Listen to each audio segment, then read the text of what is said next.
nongeye kubasuhuza kandi mbahaye ikaze. Genda bakunda cyane kandi ndabishimira umunsi ku wundi. Nizere ko mwese aho muri Imana ikomeje kugenda ibarinda, igenda ibatunganya ibameza neza cyane. Nanjye rwose muri kumva meze neza kubera Imana, meze neza cyane. Kandi ni byiza gushima Imana burya, ngo haba igihe uri mu bihe bikomeye cyane ugomba gushimira Imana, ndetse n'igihe uri mu bihe byiza nabwo ugashimira Imana, kuko byose niyo ibigena kandi ikintu cyose kiba kubera impamvu.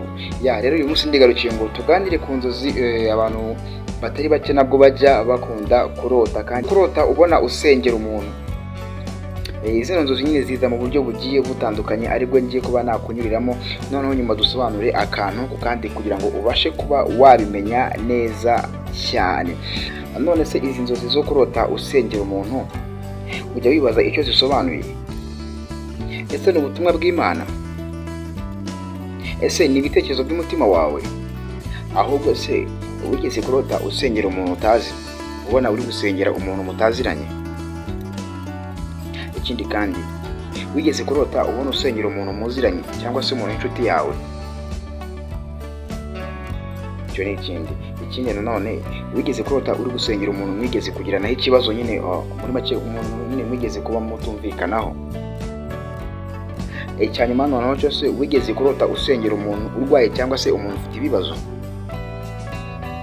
Ibi bibazo byose ndetse n'ibindi byose uri kwibaza kuri izi nzozi, ngiye kuba nagenda mbikunyuriramo neza. Kino kiganiro kiragera ku musozo ubashije kuba wasobanukirwa neza izi nzozi zo kurota usengera umuntu. Wibaze, ese ni bibi cyangwa ni byiza?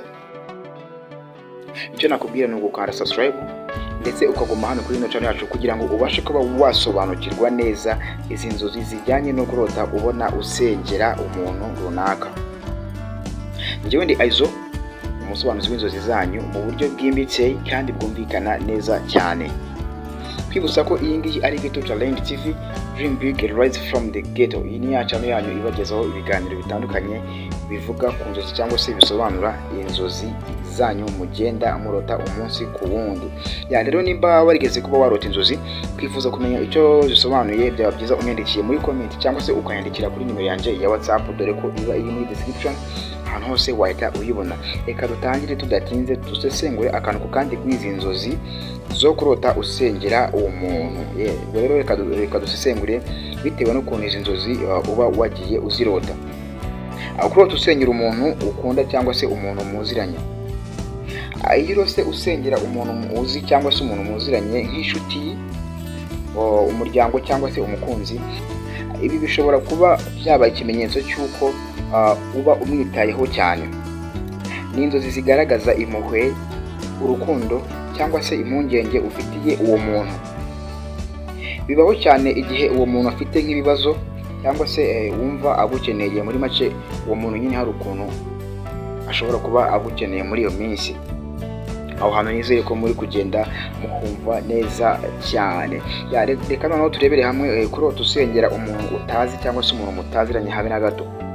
Ngo ibi bivuga yuko ushobora kuba uri umuntu ufite umutima w'impuhwe cyangwa se ufite impano yo gusengera abantu bagiye batandukanye. Hano hantu naho mugende muhumva neza cyane kabisa. Indi ngingo, ngo hari nubwo Imana ishobora kukwereka ko hari umuntu ukeneye amasengesho yawe, nubwo waba utamuzi cyangwa se nubwo mwaba mutaziranye. Kuko buriya Imana iza kwinshi kabisa, iza kwinshi kandi cyangwa se idusura mu buryo bugiye butandukanye. Ikindi kandi uba ukwiriye kumenya, ni igisobanuro cy'uko ushobora kuba warahamagariwe gufasha abandi mu buryo bw'umwuka. Hari ukuntu umuntu aba afite umuhamagaro wo kuba yagenda afasha abandi bantu bagiye batandukanye, ariko mu buryo bw'umwuka butari ubw'umubiri. Nanone rero reka turebere hamwe nanone kurota usengera umuntu mwigeze kuba mwagiranaho ibibazo cyangwa se mwigeze kuba mwagiranaho amakimbirane, kuko nabyo bifite igisobanuro cyabyo ukwiriye kuba wamenya. Iyo ari umuntu mwigeze kuba mwagiranaho ibibazo cyangwa se amakimbirane cyangwa se mutavuga rumwe, izi nzozi ziba zigusaba kubabarira cyangwa se gufungura umutima wawe. Bishobora kandi no kugaragaza yuko hari amahoro akenewe hagati yawe ndetse n'uwo muntu. Tugeze rero kuri uyu munota byaba byiza ubanje ugakanda subscribe kugira ngo dukomeze kugenda tubana mu biganiro byacu bya buri munsi, ugakora share, like ndetse na comment. Biba ari byiza kandi biradufasha nyamuneka. Yes, rero reka dukomeze nahangaha ngo kurota usengera umuntu urwaye cyangwa se ufite ibibazo. Akenshi urota usengera umuntu umeze uko bishobora kuba ari ikimenyetso cy'uko umutima wawe wumva ari inshingano kumuba hafi. Imana ishobora kuba ikwereka yuko ugomba kumufasha cyangwa se ngo umusengere no mu buzima busanzwe. Nyamuneka rwose mugiye mukomeza mugenda musengera abantu igihe mubona muri mu mwanya wabyo cyangwa se mubona ko izo nshingano byanga byakunda Imana ziguhaye. Rero mugiye muza mu dusengere rwose no mu buzima bwacu busanzwe, burya birafasha cyane ngo amasengesho ajya agera ku Mana. Rero biba ari byiza cyane. Reka turebere hamwe rero icyo izi nzozi zitwigisha cyangwa se icyo izi nzozi ziba zikwigisha. Izi nzozi zose zerekana ko uri umuntu ufite umutima mwiza.